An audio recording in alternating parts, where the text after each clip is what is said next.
Vous venez d'avoir des négociations avec Sergueï Lavrov. Comment vos négociations se sont déroulées? Nos échanges se sont déroulés dans une atmosphère amicale, mais aussi d'amitié entre nos deux pays. Nous avons passé en revue la situation au plan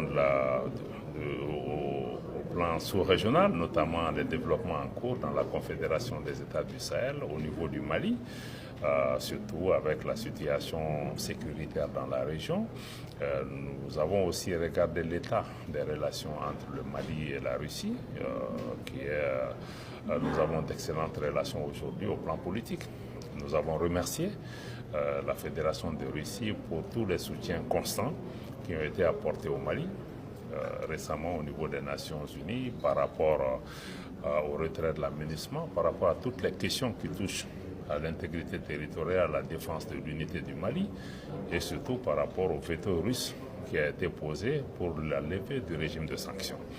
Nous nous sommes engagés à renforcer les relations entre la Russie, le Mali, entre la Russie et la Confédération des États du Sahel, notamment pour renforcer la lutte contre le terrorisme et l'insécurité, en essayant de développer les relations dans le domaine militaire et de la sécurité.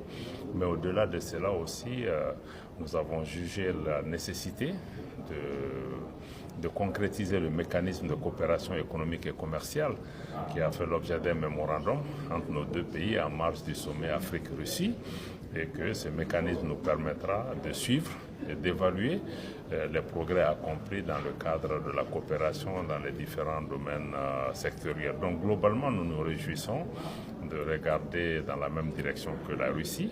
Nous avons aussi profité de l'occasion pour signer une déclaration commune qui aille dans le sens de l'interdiction de l'utilisation des armes dans l'espace, qui est une préoccupation qui est partagée par plusieurs pays de la communauté internationale.